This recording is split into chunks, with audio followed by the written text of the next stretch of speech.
Tuhan bersamamu.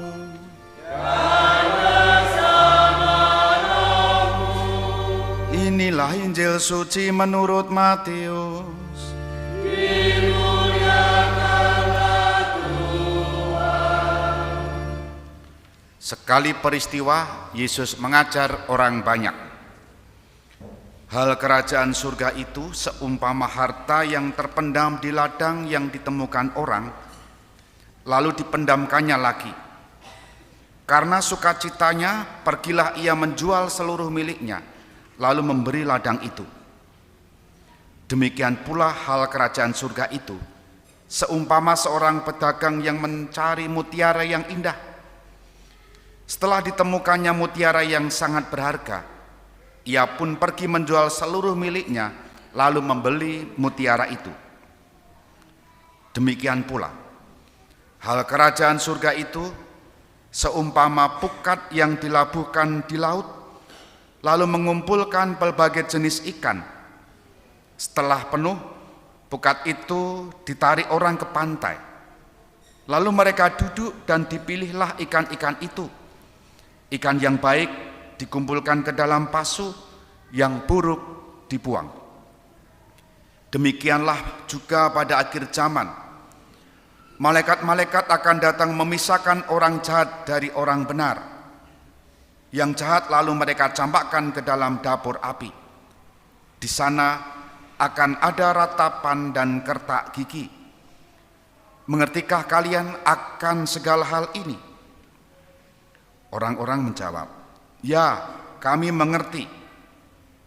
Maka bersabdalah Yesus kepada mereka, "Karena itu, setiap ahli Taurat yang menerima pelajaran hal kerajaan Allah, seumpama seorang tuan rumah yang mengeluarkan harta yang baru dan yang lama dari perbendaharaannya."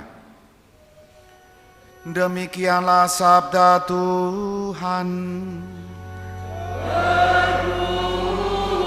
Terpujilah Kristus.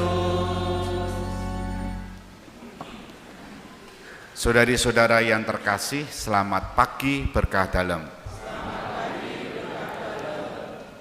Semoga semua sehat, rezeki lancar, cicilan bulan ini lancar, sekolah anak-anak setelah masuk semester baru atau tahun pelajaran baru lancar. Amin semuanya. Saya mau mengajak Bapak Ibu melihat pengalaman masa kecil atau tidak ketika mendampingi anak-anak yang masih kecil, yang kira-kira umurnya sekitar satu tahun ya, yang baru bisa menghafal 1-2 kata, iya kan? Nek ditakoni, kalau ditanya pilih tahu atau tempe? Pilih tempe atau tahu? Persis ngono kayak biyen. Kira-kira jawabnya, kenapa mereka bisa menjawab itu? Atau kita waktu saya lah dulu ditanya begitu. Tahu apa tempe? Tempe atau tahu? Gitu kan. Sepatu atau sandal? Dal. Sandal apa sepatu? Tuh gitu kan. Kira-kira kenapa jawabannya? Ayo kosakatanya terbatas ya kan ya. Hanya kata-kata singkat, mungkin yang diingat hanya suku kata terakhir. Jenengan ngalami gitu kan dulu? Ora, wong lali kabeh kok ya. Ketika sudah besar, tahu apa tempe? Tahu. Tempe apa tahu? Tahu.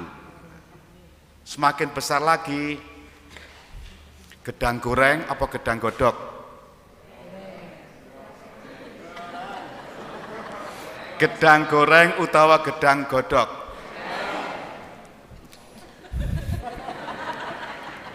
Nek ditawarkan pada saya akan memilih gedang goreng apa gedang godok Romo? Goreng atau godok Romo?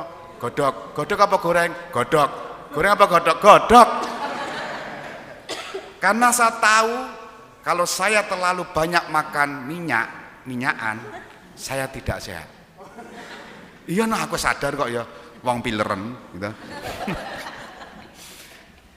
Nek wis ono informasi yang dia ketahui, kalau ada informasi yang dia dapatkan, pasti akan memilih yang berguna bagi hidupnya.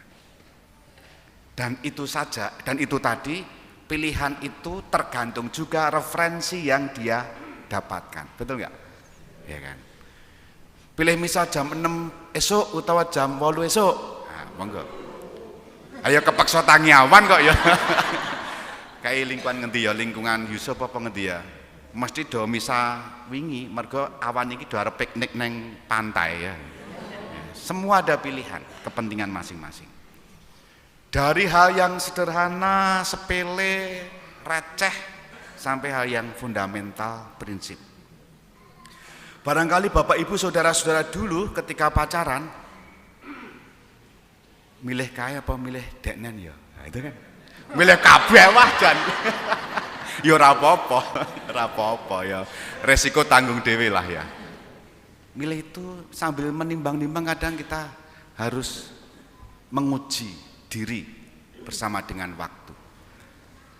Itu pilihan hidup kan ya. Seperti saya dulu waktu tahun terakhir di Seminari Mertayudan, saya pengen mundur loh waktu itu. Kanca-kancaku kok demetu kabeh, ya ora kabeh sebagian ya. Lalu sebelum retret terakhir saya pulang ke rumah Bapak Ibu. Lalu saya tanya pada Bapak Ibu, nek aku ora terus piye? Kalau saya mundur bagaimana? Pertanyaan itu dibalik perasaan yang gamang itu apa ya? Galau, ya ora galau banget lah ya. Piye ya terus apa mundur gitu ya. Jawaban bapak saya begini.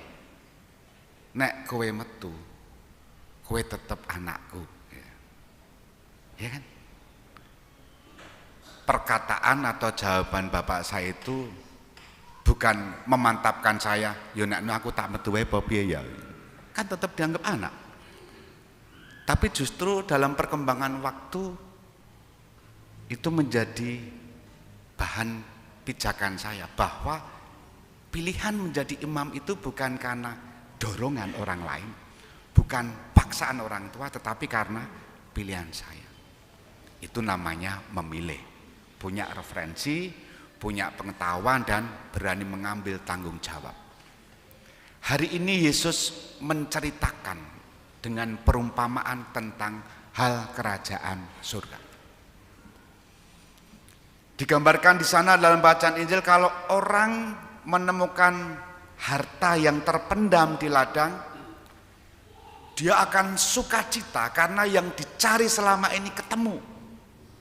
Saking sukacitanya semua miliknya yang lain di tempat lain, ladang yang lain dijual untuk membeli ladang yang ada harta berharga. Hal yang sama juga orang yang mencari mutiara yang paling berharga. Setelah dicari di mana dan menemukan ini semua dijual. Lalu demi mutiara yang berharga ini. Kata kuncinya satu. Orang bisa bersukacita. Orang bisa memandang, menganggap dan mengakui, meyakinkan dirinya sendiri bahwa sesuatu yang dipilih ini sangat berharga. Saking sukacitanya, saking berharganya, maka berani mengorbankan segalanya dan memilih yang berharga yang membuatnya bersukacita. Sabda Yesus hari ini mengajak kita bermenung dengan pertanyaan begini. Apa yang paling berharga dalam hidup Anda semua? Barangkali ada yang merasa anak sangat berharga. Anak sangat membuat sukacita. Saya mengimani, saya mengakui sangat menyenangkan. Lawang orang duwe anak wae, duwe ponakan wae seneng ya. Apa meneh duwe anak, ning aku ora pengen duwe anak. Ndak bludrek. Anak saya selalu baru. Setiap minggu mesti ganti berkat batuk. Sakit banget, variatif. Mungkin anak yang diakui bernilai, tapi lihat, ketika anak sudah besar, siapa yang mengambil anak kita? Orang lain kan, ditembung, dipek mantu, akhirnya delek-delek nang omah dhewe. Wes anake mentas, ora tau ditiliki, amplop wae ora tau ngirim, ya apa meneh transfer itu. Kuwi anak kurang ajar kuwi janjane iki. Bertobatlah, kerajaan Allah sudah dekat ya. Nek urung tau transfer orang tua, transfer. Urung ngirim amplop, kirimono itu kan. Mungkin anak, tapi ternyata pada kenyataannya anak pergi. Apakah anak sumber sukacita? Mungkin yang membuat sukacita berhasil membeli tanah, bisa jadi. Karena yang diimpi-impikan, dicita-citakan punya tanah, punya rumah. Njur kabeh didol kanggo nukul lemane iki. Ning durung ngerti, 5 tahun tas keterjang tol. Habis aja, apa ora merongos, ya. Lalu pertanyaan, apa yang berharga, yang bernilai bagi hidup kita sehingga kita memperjuangkannya sehabis-habisnya, tak korbanke? Kira-kira apa Bapak Ibu yang membuat sukacita Anda, yang dengannya Anda berani berkorban, bertaruh untuk itu? Kesehatan? Nek mati ya wis iki. Nek obate ra mati ya wis iki biasa. Jur apa sing abadi? Yang berharga. Hello. Yang berharga adalah iman panjenengan. Imannya bukan iman yang kabur, iman yang tak jelas. Imannya sangat jelas. Yesus. Nah, apakah Anda memandang Yesus ini sumber sukacita Anda, yang membuat Anda bahagia, merasa ini bernilai tinggi, abadi bagi hidup Anda, sehingga mengorbankan yang lain dalam arti hal-hal yang tidak mendukung iman itu? Kalau orang memandang bernilai, akan mempertahankan, bahkan mengorbankan kesenangannya, cintanya, sayangnya. Disodori, pilih kae apa pilih kuwi? Nek pilih kae, ijabe ora nang gereja. Nek pilih kuwi, ijabe nang gereja. Nek orang nang gereja berarti kowe bablas dada. Gusti Yesus mbok ijoli. Pilih naik jabatan utawa ora, itu kan orang lalu lupa ternyata nilai yang abadi, yang justru memberi sukacita kekal, itu iman Anda, iman saya, iman Bapak Ibu. Siapa itu? Yesus. Beberapa hari terakhir kita mendengarkan sabda harian firman Tuhan tentang benih. Ada yang ditebar di semak duri, pinggir jalan. Benih itu kan sabda. Dan ingat Injil Yohanes ayat pertama, bab pertama, sang sabda telah menjadi manusia. Siapa itu manusia? Yesus. Dan setiap doa Angelus kita mendoakan itu. Maka sabda itu kerajaan surga itu, yang diharapkan tumbuh berkembang, dan kita akui, kita imani. Seperti Salomo dalam bacaan pertama diminta memilih. Dia tidak memilih kekayaan, tidak memilih harta, tidak memilih usia panjang, tapi memilih apa? Kebijaksanaan. Pengertian dan hikmat itu kan kebijaksanaan. Maka ada kitab kebijaksanaan Salomo. Mazmur-mazmur itu sebagian juga dari Salomo. Salomo memilih kebijaksanaan, dan itu lebih bernilai dari apapun. Apa yang bernilai di hidup Anda? Dan apakah itu Anda perjuangkan? Apapun Anda lepas demi nilai yang jauh lebih berharga itu, iman kita. Kita hening sejenak.